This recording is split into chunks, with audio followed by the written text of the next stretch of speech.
the blackness. Keep on. Never say die. Keep on. Hello, everyone, and welcome to Yardstick Management's DEI Virtual Action Series. My name is Salma Shalbaya, and I serve as the Chief Communications Officer here at Yardstick Management, where I'm honored to oversee all the internal and external communication strategy alignment, marketing, public relations, branding, and project management solutions for our global clients. I've spent most of my career in journalism and higher education, with 7 years at CNN covering international and domestic breaking news as a producer, writer, assignment editor, and in the recent years in communication consulting and public relations. Simultaneously, I've taught numerous communication courses at a variety of universities, including Georgia State, Burnell, and Clayton State University. And today, I couldn't ask to be at a much more suitable space to extend my experience and amplify America's best management consulting firm, Yardstick Management, now a member of Diversified Search Group family of brands, which is the world's largest women-founded and women-led executive search firm. And I'm delighted to be your MC for this episode of DEI in Action, Black Resistance, a Journey of Race and Resilience. Our founder, Dr. Ebby Parsons, has built a legacy of a management consulting firm, serving and impacting some of the biggest name brands in the world, such as Facebook, Netflix, Amazon, LinkedIn, Prudential, Medtronic, and many more. Yardstick has partnered with over 100 companies, government agencies, and higher education institutions all over the world. Our work has impacted over 2.6 million people globally and has been recognized nationally for its innovation by Inc. magazine as an honoree of Best in Business for 2 years in a row. And this past year, Yardstick launched an innovative initiative hosting a one-of-a-kind premier diverse leadership institute. Its inaugural success led to a second, a third, and a fourth institute, both nationally and internationally.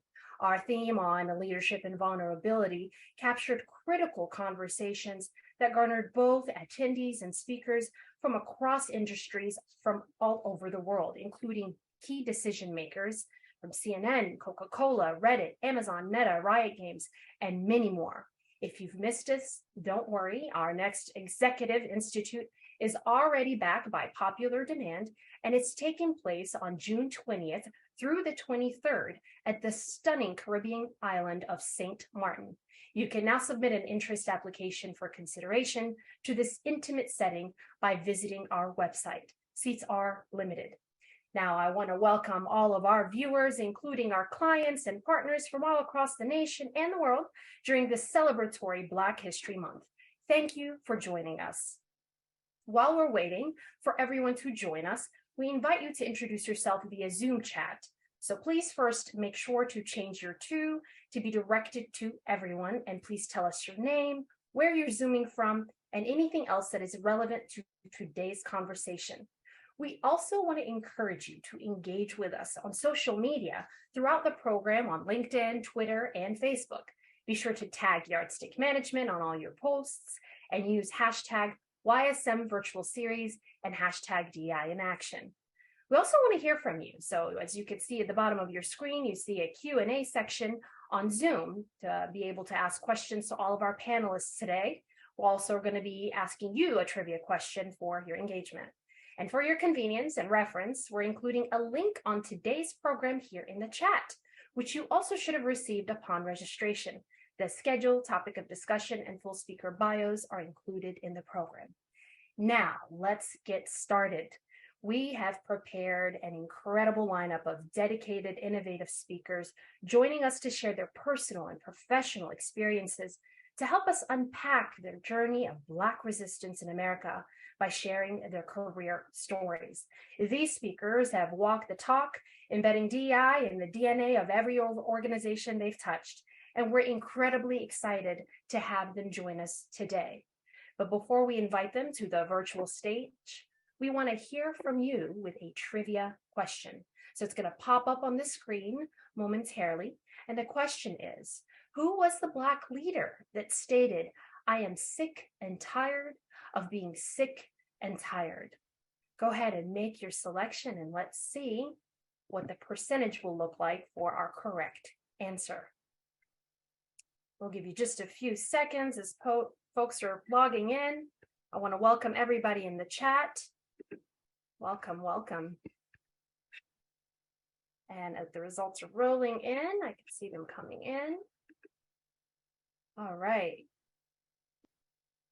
Andrew Young, Fannie Lou Hammer, Angela Davis. All right. I want to ask our team to go ahead and show us our results. And the results we have here is 52% said Fannie Lou Hammer, which is actually correct. Fannie coined the phrase during a speech made alongside Malcolm X before an audience at Williams Institutional CME Church in Harlem on December of 1964. This speech has changed the course for Black voting rights in the U.S. The National 2023 Black History Month theme, which is Black Resistance, explores how Black Americans have expressed historic and ongoing disadvantage and oppression as evidenced by recent events. But disadvantage and oppression transcend overt instances of violence. By resisting, Black Americans continue to mobilize resources and shape social movements to create a space for their communities to thrive. We want to invite everyone to join us in exploring the histories of Black freedom movements, from slavery and abolition to other ongoing struggles for civil and human rights, and also celebrating successes in the process. Resistance can look like many things, like a hashtag, a sit-in, or a protest, or like all these methods combined. But it could also look like simply navigating a workplace environment or career journeys and climbing up the ladder across industries as the only and successfully thriving despite the hardships presented intentionally or unintentionally. Joining us today are incredibly successful leaders from across industries of art, real estate, and business who are here to share their personal stories of resistance and race. First joining us is Dr. Audra Pittman, who is the Vice President for Giving for the Savannah College of Art and Design, where she's responsible for cultivating major gifts, planned giving, alumni services, and special events for the entire university.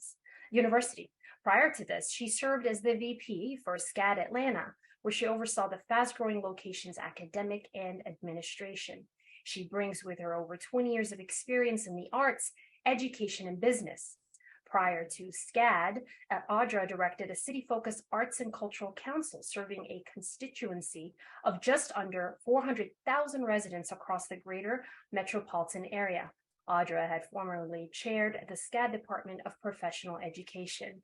Welcome, Audra. Thank you. Aaron Swain is a property management executive and owner with over 30 years of experience in market rate and affordable subsidized multifamily management and development.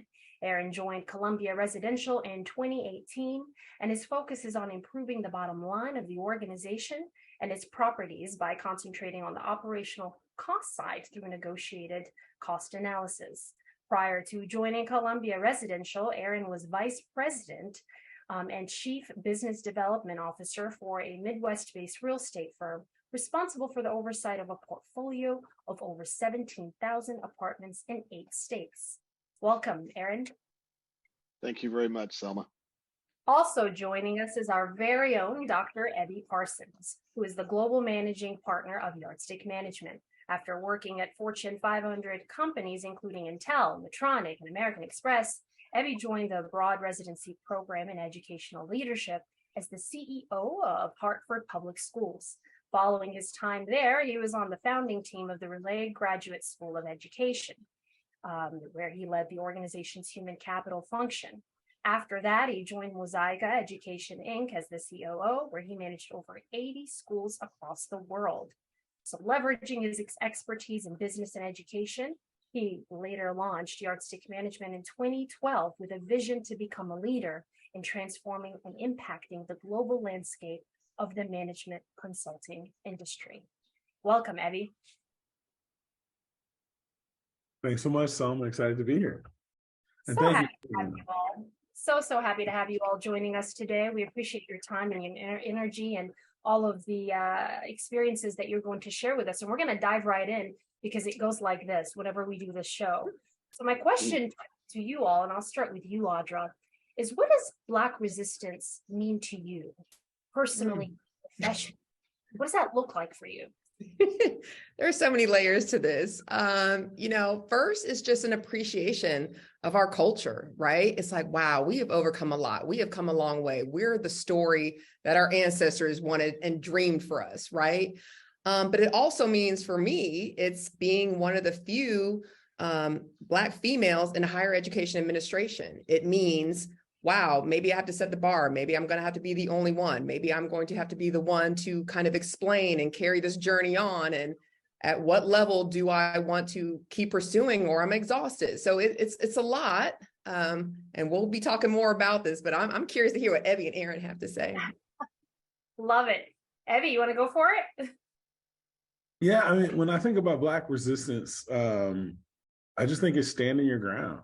I think it's truly resisting, knowing, believing in oneself, believing in our community, believing that we really are standing on the shoulders of our ancestors who have accomplished so much in spite of so many struggles in America, but also such a heightened level of exceptionality over centuries and millenniums.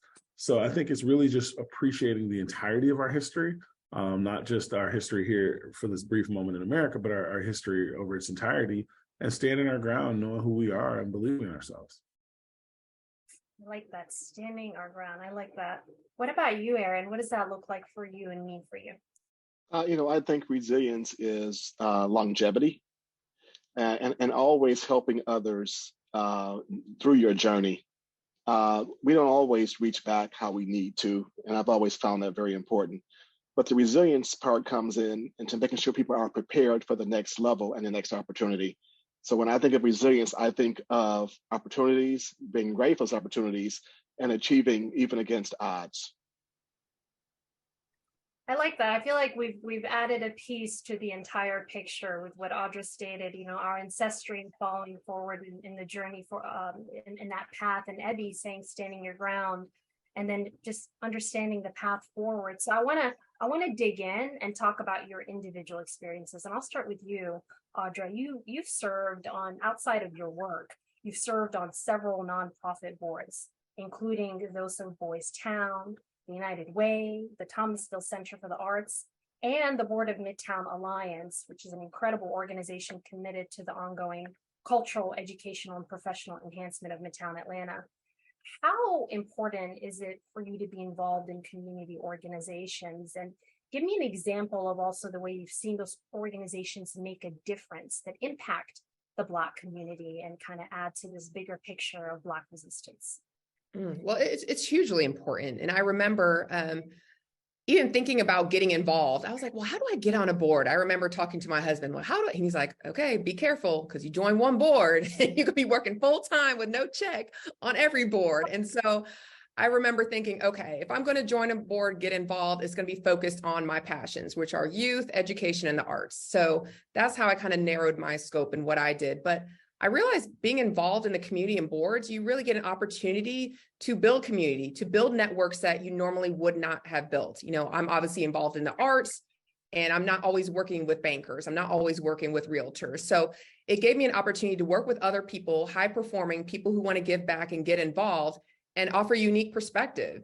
Again, sometimes being one of only Black people on the board, or understanding that, okay, I'm giving a voice or a perspective. We're serving youth who are at the end of foster care, right? They've been passed around home to home. Now they're in a group home situation. And I think even with Boys Town is where I saw the greatest impact. I saw, hey, these youth, they're in these group homes, but they need an outlet. And I worked with some people. We created arts, and we're like, we just need a little shed. Let's get them a little something, which turned into a whole almost compounded house, an arts studio, which would serve for foster development training, which would serve as an art studio for the youth who live there, as an outlet and as a mode of expression, and to build community within that group. And for us to come in and not just be on a board, but actively work with young people, the people that we were serving. So But oh, Selma, it's a journey, and you really get to know the pulse of the community by the boards that you serve. In Boys Town versus Midtown Alliance, a lot of business executives and understanding what their priorities are and shaping Midtown Atlanta and what they've become and their interests and having a diverse board and having diverse perspectives. And you see that in the community in Midtown. You see it represented in the art, in the murals, and what they decide to make an investment in. So I think it's very important for us to always serve in that capacity in a way where things are going to be changing. You need to get involved. Tell me, I mean, this is incredible, and it's a lot of different work touching different parts of the community, which adds up to the bigger picture. But what is most challenging in that for you as a Black woman leading in that space, as sometimes, as you mentioned, the only? It's you second guessing or doubting yourself. Am I being too sensitive? Am I going to be perceived as here she comes again with this overly sensitive, overly this kind of perspective? And I think that was turned on its head in 2020. It became okay, y'all thought I was but now let me show you. Let me help you understand why. And with the influx, I mean, our university at SCAD, we were like, we need some training. We need to understand our constituents, our students who are represented at this university. And so even having DEI consultants come in and say, this is what I offer, and having just conversations with friends who said, you must think I'm an idiot because yesterday I just told you I don't think about that Black man as a Black man. I think about him as, and I'm like, you just negated his whole identity. And now she's understanding oh, that sounded so ignorant. And it's like every day you're chipping away. You're like, okay, I understand you want to do this. Let me help you understand why that might not be the best solution to this issue you're trying to address. So every day it's a constant. Am I leaning in too much? Am I okay? At what point do I have to become the educator to all, or do I just offer my perspective? So it's a balance. It's a lot sometimes. Yeah. It's a huge responsibility, right? Ongoing, and you don't know what's coming at you and what you have to kind of educate on, and then you got to do the work as well. So it's a combination. I appreciate you sharing that with us. I want to move over to Erin as we're talking about the only, right?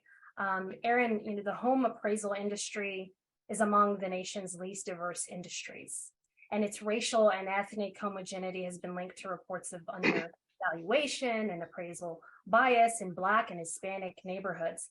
Black Americans only represent 2% of property appraisers in the US. You started your career in the appraisal industry. Has that statistic changed? And, you are probably one of the only representing in that space.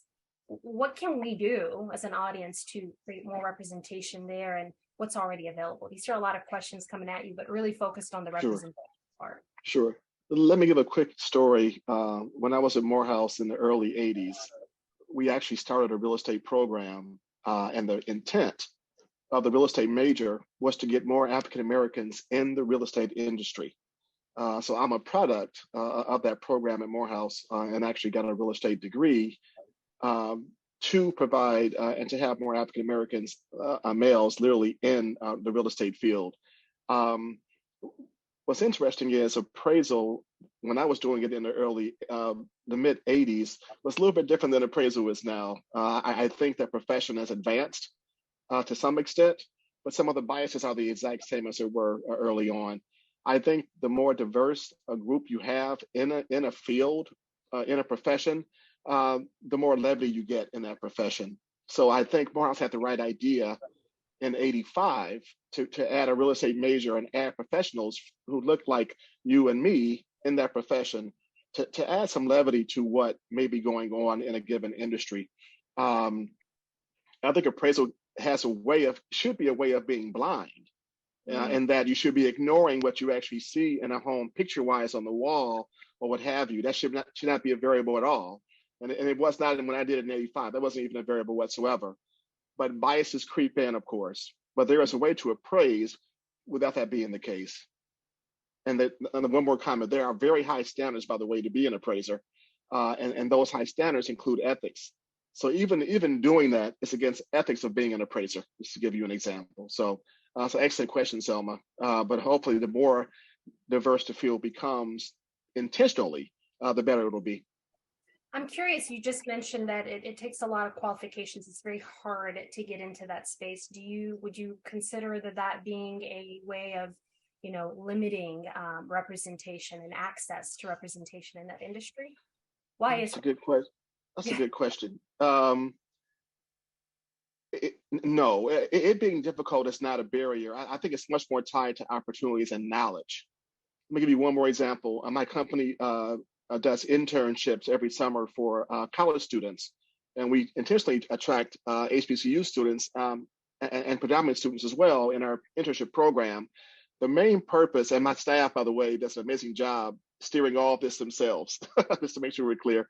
But the whole intent is to give people knowledge of what real estate is. People normally think I'm in sales when I say I'm in real estate. Of course, I'm not in sales. You have property management, development, construction, appraisal. So many different ways or avenues to be in real estate. So one thing we try to do is educate young people on what's in the career of real estate and what they can actually do. So that's been very helpful for some young people that are coming up now in the real estate field. that's great. That's fantastic. And honing in on like the HBCU students in particular, that's wonderful. Great access for them. I want to come to you, Abby, really quick. So we love your mom. She coins a lot of things, right? She's got a lot of phrases. She's coined hustleability that we now have on a t-shirt for all of our institute attendees, et cetera.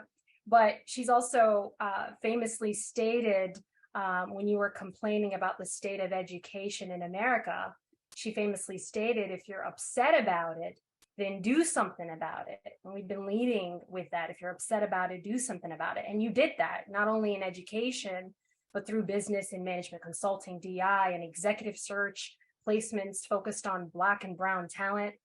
How can leaders on this call today that are joining us expand on this work across their specific industries as you did and do something about it? What can they do to do something about it like you, Abby? I think it's kind of twofold. One is believing that it's possible, like knowing we have bias is a real thing, just as Aaron mentioned, even in the real estate industry. And unfortunately, a lot of Americans still have negative biases towards women and people of color. So they've got to first come to the understanding that they just might be smarter and better than you at some of the different things that you're out there doing. You've got to just understand that women and people of color are amazing. So first, that's their belief. And then you got to be intentional about doing something about it. So if you know that you have this group of people who are phenomenal, they're intelligent, they're charismatic and well qualified, then why are 80% of the opportunities not even presented to them? Why have they been excluded from so many of these opportunities? And so once you recognize and understand how phenomenal the folks are, then how can you be intentional about closing that gap? So you've got to expand your network. You've got to create opportunities, and you've got to think about opportunities at your level and above. So often, many folks think, well, if we want to care about doing something about it, we've got to create programs aimed at folks that may one day get there 30, 40 years from now. We need to instead think about C-suite executives, board directors, vice presidents, and P&L leaders as well. It's really important we think about P&L leaders. Do not only recruit women and people of color for cost center jobs. That you can't try to think that you're going to change the gap if you don't put people in charge of money. Profit and loss drives a business. If you're intentional about women and people of color in executive roles in charge of P&Ls, then you can start to see a change in the landscape. I love that. So using your privilege, we've got leaders on this call right now, and that is a privilege to be in that space and access, using that to leverage and make sure that there's representation at the same level and above. I love that. I think that's a great takeaway. But how did you do it, Abby? How did you do that? Like, how did you, it's one thing to say, hey, you got to believe in it and stand your ground. I mean, and it's another thing to actually do it and be successful at it and be accepted and listened to, right? What is one thing you could share with us to allow us to see through your lens? Well, I was fortunate. My parents, I give my mom credit for fostering a sense of curiosity and being confident in my whole self. and then my father credit for the hustle. And so it was never like a fearlessness, but it's almost like embracing the fear and just going straight at it. Like, look, I just might fail. This just might not work. But if you can't fail and if it's not allowed, you just figure it out. And so for me, frankly, when I moved into education, I was at the company that was named the best place for Black people in all of business. I was at American Express. We had a Black CEO. You know, it was supposed to be at the top when it comes to diversity and inclusion. But even when I was in charge of our internal investment portfolio, I would be in the meetings with all of the big wigs, and we only had the Black CEO. It wasn't a significant amount of representation, and we were the best. So I said, well, if this is the best, there's a whole lot more work we got to do. And so I just said, let's go do something about it. And worst case, I could fail. I always remembered the older I get, I'm just X number of years away from my $400 a month apartment in Tallahassee. So if I can afford a Tallahassee apartment for $400 a month, life will be fine. That's great feedback. We all just need to embrace the fear. I think that's something that we can take away today and work on. I want to get back to Americans understanding, Black History Month, because we've mentioned that. You all have mentioned it just throughout the course of the conversation so far. Many Americans don't understand the historical significance of Black History Month because simply of cultural non-recognition in particular. Can you all speak about any personal experience with misrecognition during your leadership journey? I know Audra touched slightly on that, but I want to dive deeper and get to specifics. And how did you bounce back from it? And, now that you look at it in hindsight, how would you deal with it differently? Start with you, Aaron.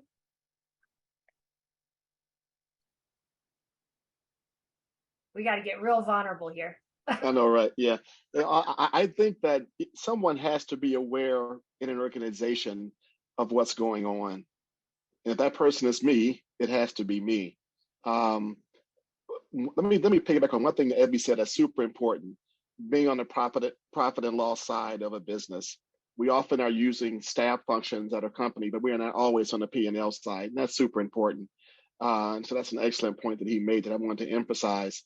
I think that you have to be in the room and have a voice in the room to really increase numbers of diversity and inclusion. I think that's super important. I don't find it natural. I don't find people just, this should be diverse. I don't see it being that way at all.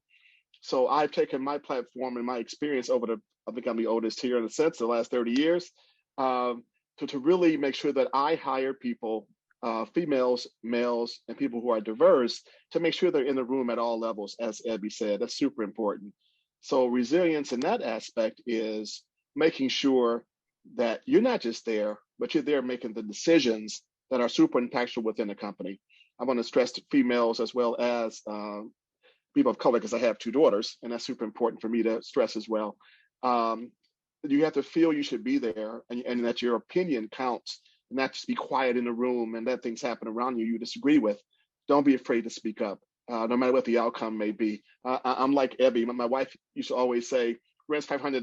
That's what it should always be. So I feel that same way in some aspects, no matter what you make, that's what rent should be. So that's how I would make sure people are included. And that's kind of resilient in itself to me.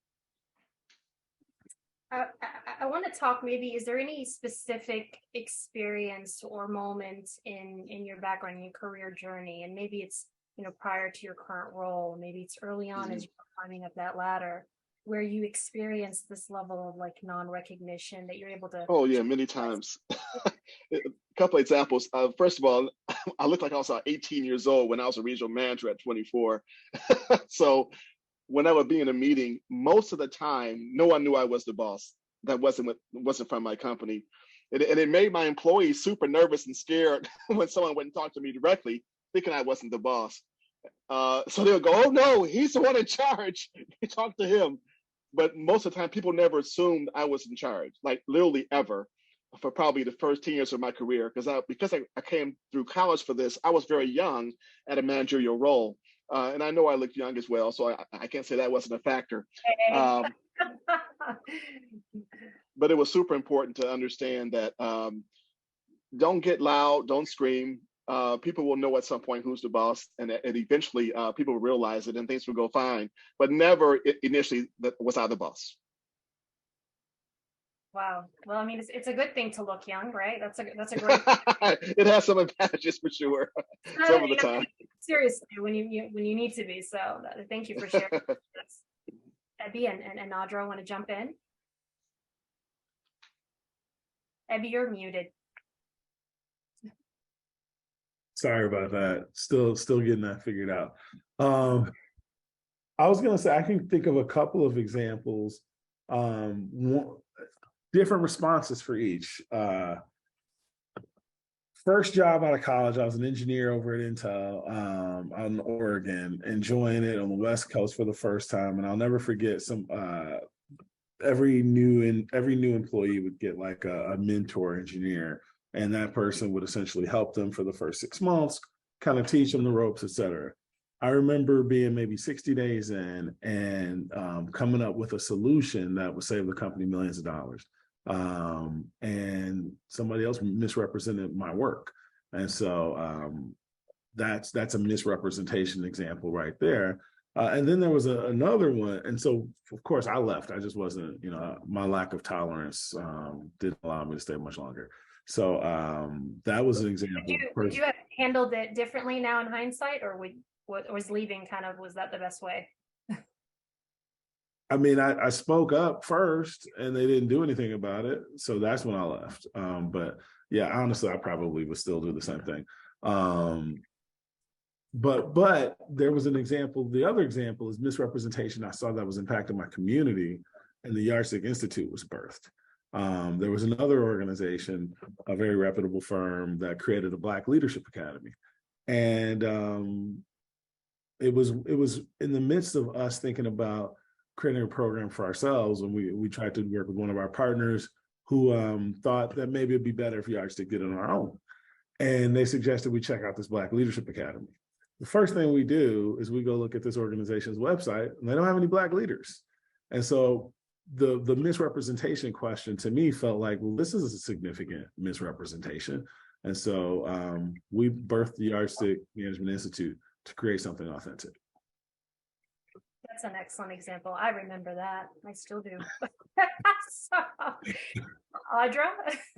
Ooh, there's several moments. I won't go into them all, but I've worked for several universities, private, state, and Aaron, I will touch on the hiring practices. It's a big one. I've been involved in a number of roles of leadership, of professors, whatever it is. And I remember I vehemently had to say, this person that you're hiring is not qualified because they just told us, oh, well, if I'm going to teach about African-American art, I will just go to the local HBCU and ask someone to do da-da-da-da-da. And I'm like, of all the pool, of all the PhDs, of all, oh my gosh. I mean, it took me calling HR, and like I said it in the committee, but I'm going to say it now. And I'm like, just like any other, whatever field it would be, right? Industrial design or painting. You're not going to hire someone because, oh, they're available. There's so many layers that other people are probably just like, oh, well, they want a job. On paper, they look great. They've done this, but I'm like, you have to think about the students they're serving, right? Who are they teaching to? And the students read right through that. Like, who are you to be teaching me about this? And are you genuinely interested in this? Y'all, there's so many layers to that. So hiring practices is a huge one. Another thing with performance reviews, I noticed one year, and I'm fully transparent about this because I told everyone and their mom about this. I said, I have to sign off on performance bonuses, who gets what. And I looked at the rankings, and let me just do the highest to lowest. And of course, who was at the lowest? All the Black faculty. I'm like, now someone help me understand how this happened, right? And I can look at comments, I can look at whatever. And what I realized, it wasn't about performance. It was probably just more of a lack of awareness that the chair or the dean didn't say, hey, if you do X, Y, Z, you could be eligible for a merit increase or a bonus. They're probably like, I'm doing my job. Students are happy. You're happy. We're good. but just because maybe they're not in the culture or every day, hey man, what's going on? Can I volunteer? They're not asking, or not, someone's not asking them. I said, everyone needs to be made aware that there are opportunities for growth, for merit increase, and this is what needs to happen. Not just to your buddy who you have drinks with after work or whatever it is, because that's the culture where, we all know Abby's at the golf course, it's at this, all those little opportunities. If you're not taking advantage of them, you're in the background and you're not considered or, given a chance to like advance. And so that was my big thing, was like, this needs to not happen again. If they're underperforming, if their comments are bad, something's happening, but I'm like, there's a correlation here. Y'all need to fix that. So, oh God, that's so relevant to us. Oh my God, this is so relevant to the work that we do. I mean, like, and it speaks home. I mean, really, truly, like if you're not part of, and we talk to our clients about this all the time, if you're not included in the activities, the extracurricular, or even just, conversations about advancing, or even having a mentor, right? Like, who gets a mentor? Are they approaching every employee to ask them if they have a mentor or a sponsor? But if you don't know what you don't know, then you will lose access and not be promoted or given bonuses, etc. So let me tell you, I had a mentor, my first, and I'll say in Savannah, when I was first working for SCAD.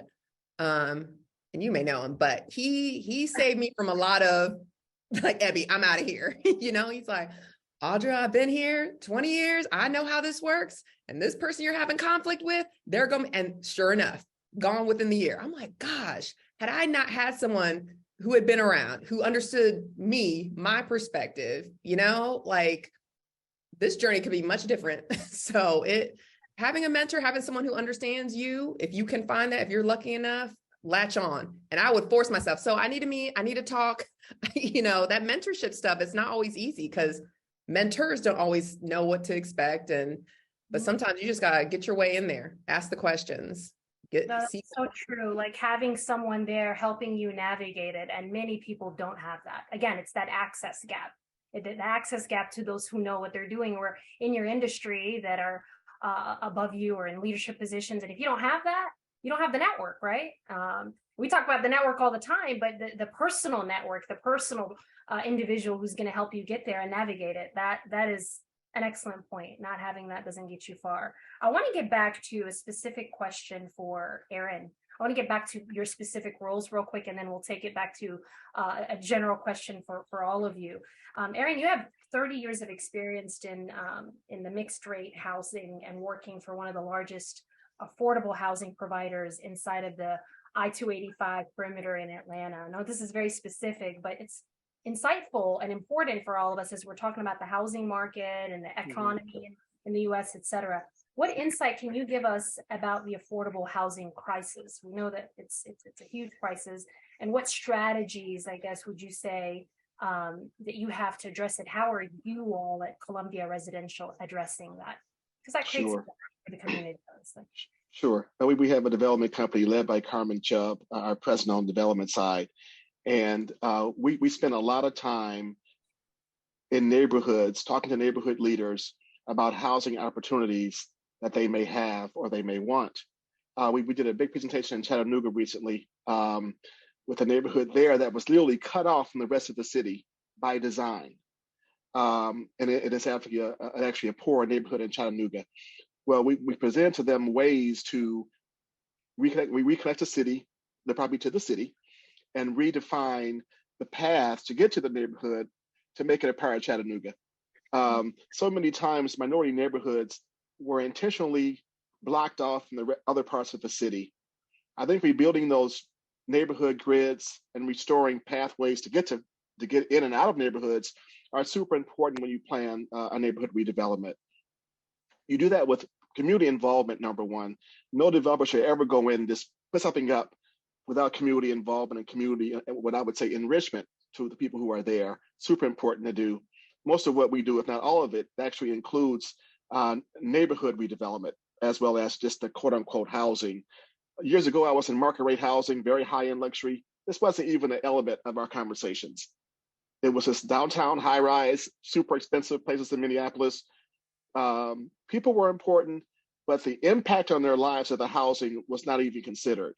So when I got into the affordable arena many, many years ago now, I understood from my family, from my parents, how important it was to help everyone within a neighborhood and how important neighborhood dynamics were. So you have to get back to that thought that neighborhoods are important. Every single one is important, and every single one should have a strategic plan, no matter where the neighborhood is. I think that's extremely important. You got to be inclusive in the process as well. Mhm. And very intentional. You got to be super intentional about it throughout. That's what it sounds like.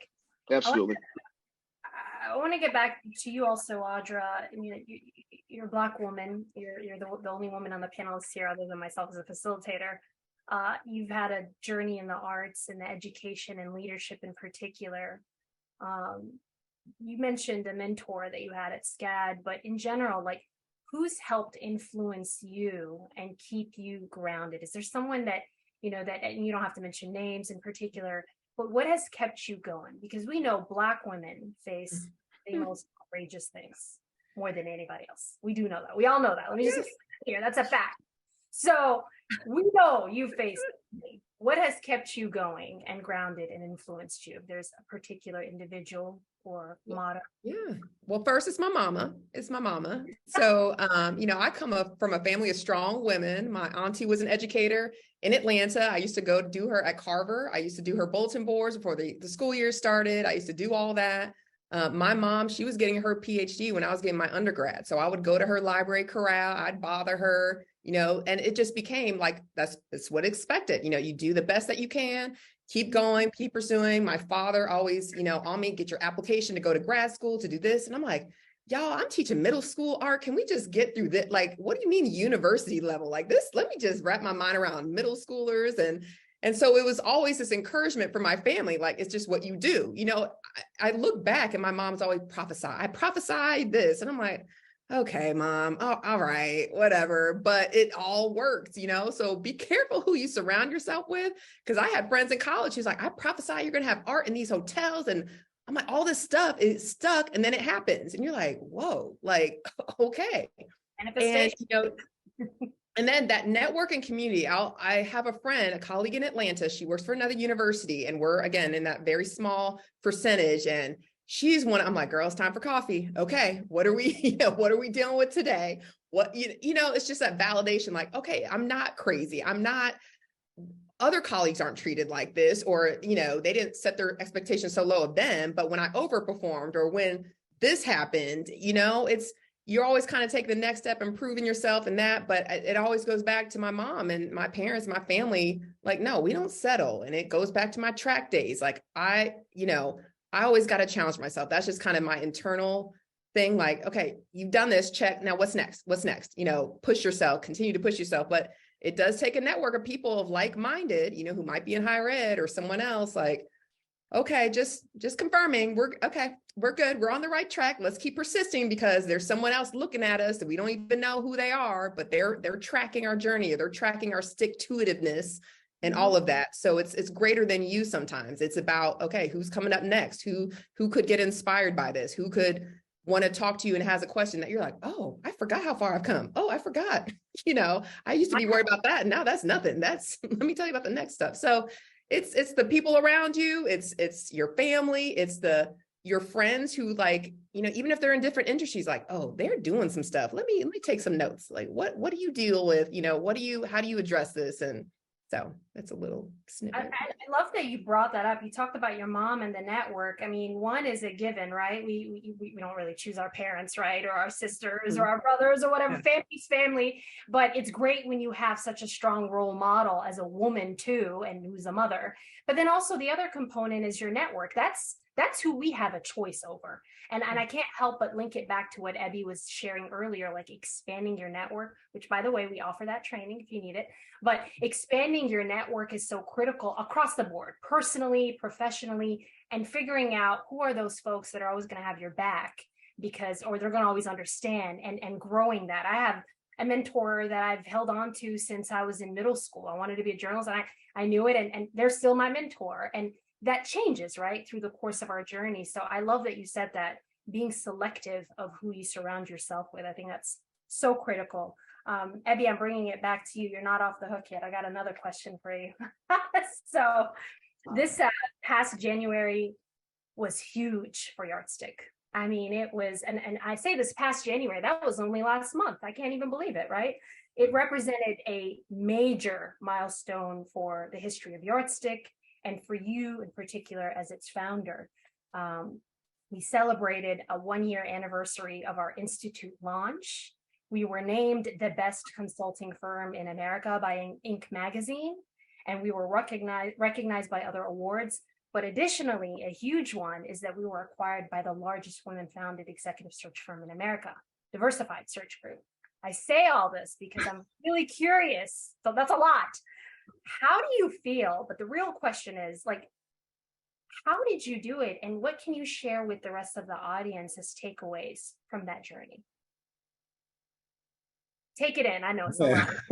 Yeah, like that's a lot. So the feeling is just this constant like excitement. You're overwhelmed with excitement, right? Everybody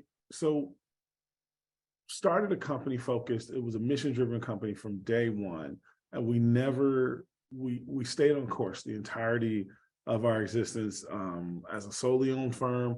And we were fortunate to be very intentional and selecting a partner that was going to continue that mission.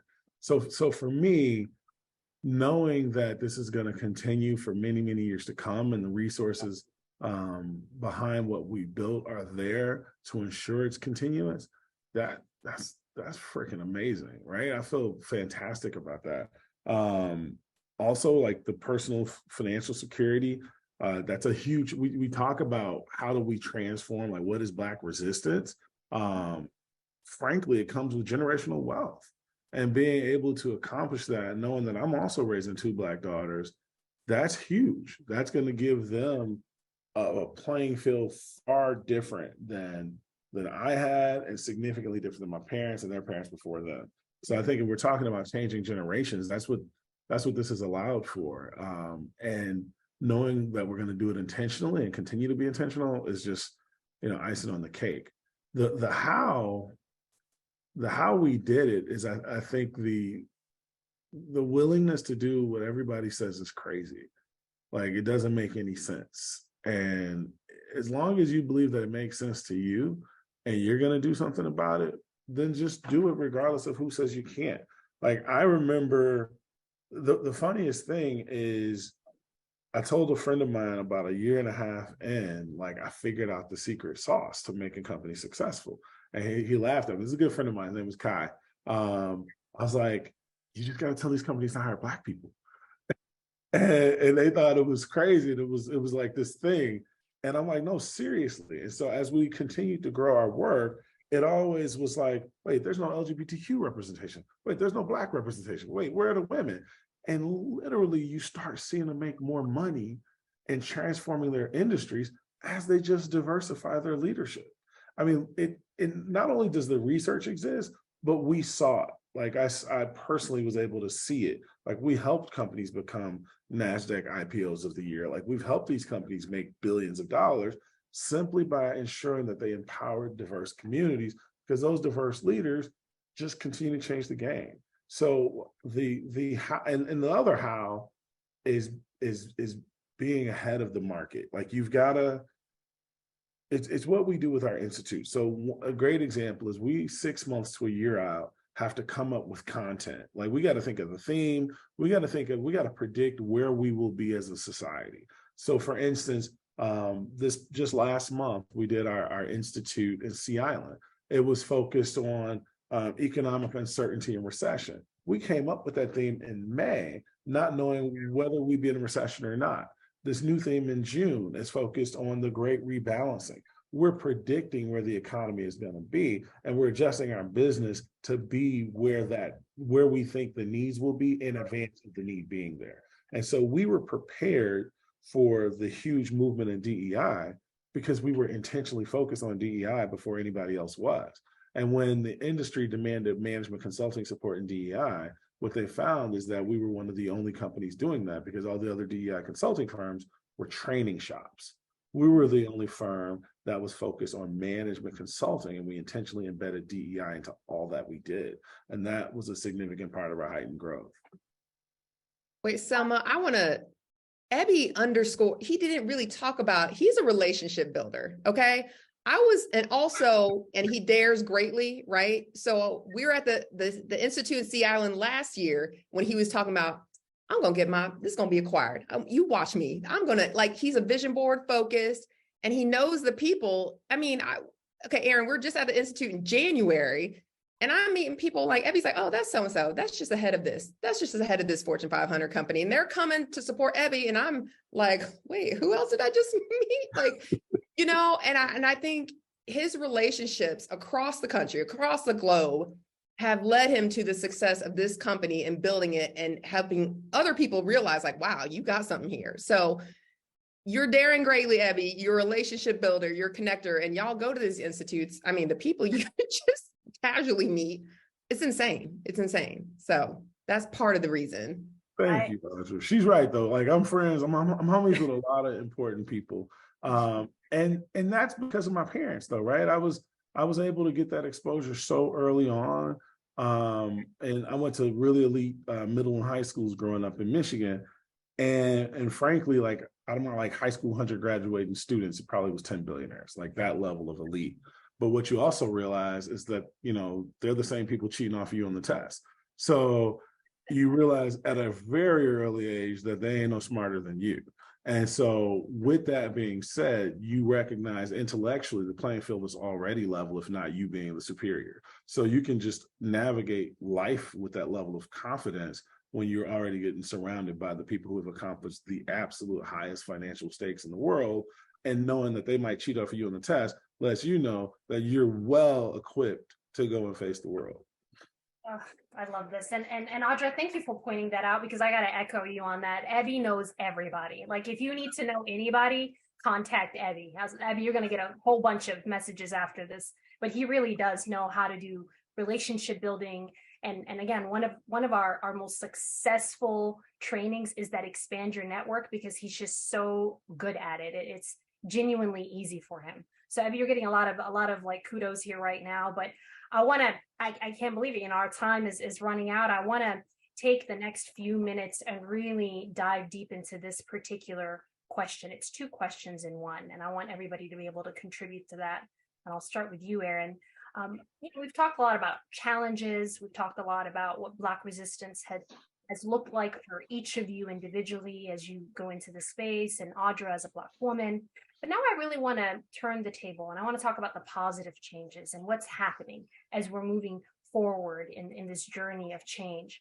What are some positive changes that you are seeing being made in the workforce, specific maybe to your industry, that are making the corporate environment more welcoming and inclusive? And I'm asking this because I want our audience to maybe capitalize on that, to look for it for where they're at, maybe invest in that space.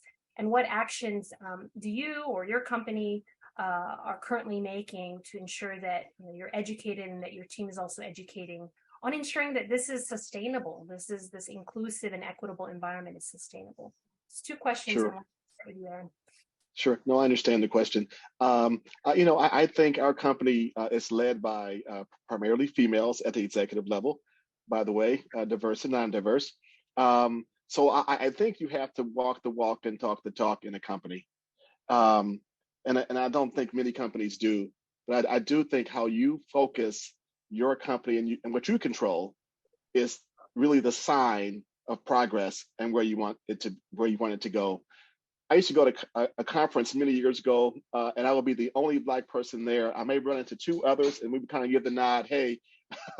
But now when you go to a conference in real estate, it's a lot more diverse at all levels, by the way, but not enough in the C-suite. But I do see a lot more diversity in conferences, in trade organizations in real estate than I did, say, 20 years ago. So I do see some progress there, Selma, and I'm somewhat inspired by that. But getting the opportunities at the highest levels, as Ebby mentioned, are equally important to numbers. How can we sustain that? Anything you want to maybe share out?